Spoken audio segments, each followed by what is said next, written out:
Tens of thousands of people from Haiti have been protesting against the US-installed regime of Ariel Henry. This is the African Servant. Welcome back to my channel. The US-led hegemon has been put to question given its relentless and persistent abuse of power over the past 5 decades to date.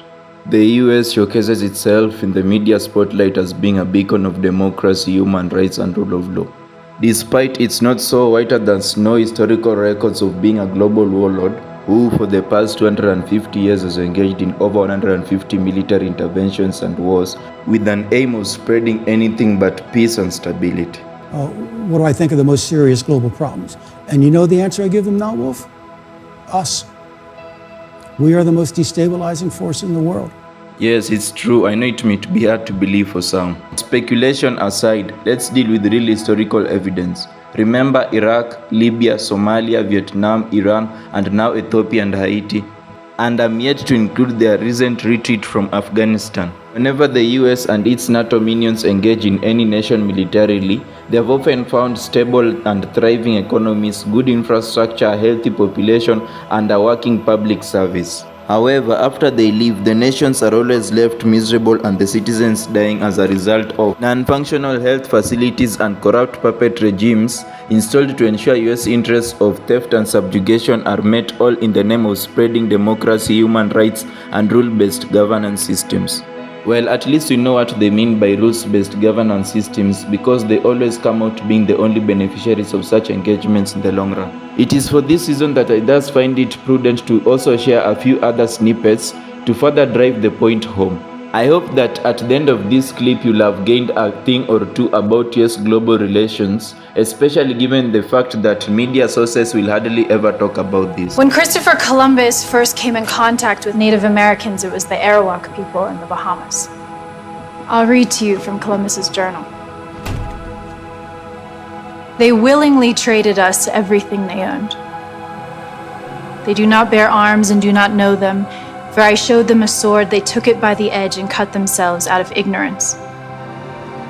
They will make fine slaves. What? With 50 men, we could subjugate them all and make them do whatever we want. You ever feel like that, Trent? You ever feel like making someone do what you want, whether they want to or not?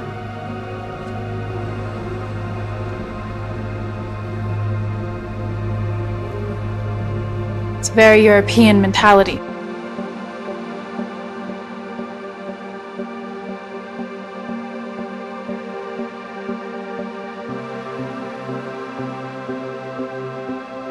It's a very European mentality, stemming from the oppressive political and religious structures of the Renaissance.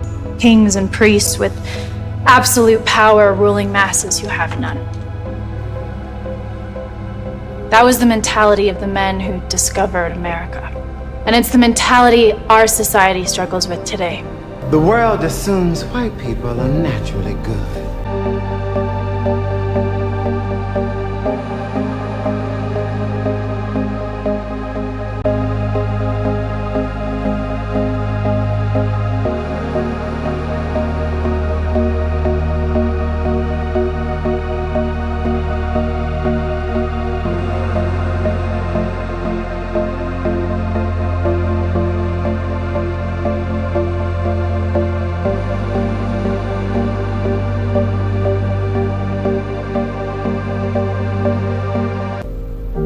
So when something bad happens, it's a good person doing a bad thing.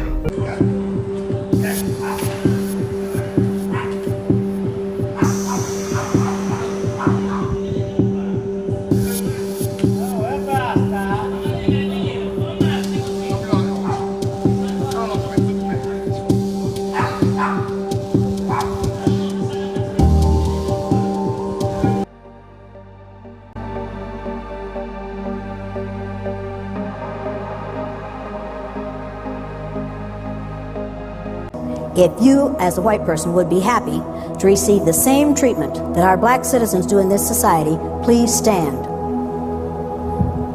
You didn't understand the directions. If you white folks want to be treated the way blacks are in this society, stand. Nobody's standing here. That says very plainly that you know what's happening. You know you don't want it for you. I want to know why you're so willing to accept it or to allow it to happen for others.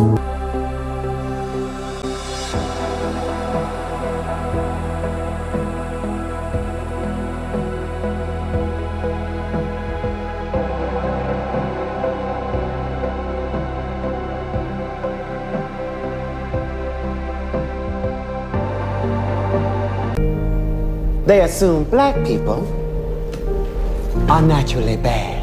So when something good happens, it's only a matter of time before that animal's true nature rears its ugly head. What do you do if you get lost? Find a big rocket. Think of it this way. Would you feel more comfortable if the person your child was asking for help had a 77% chance of being a child predator or a 23% chance of being a child predator? Thank you for coming this far. Now let's listen to Claire Daly's speech on the Haitian Revolution and the recent US intervention with an aim of crushing revolutionary Haitian protests in order to ensure the continued governance by a US-backed puppet regime. Then we shall conclude with Mick Wallace's speech on the same.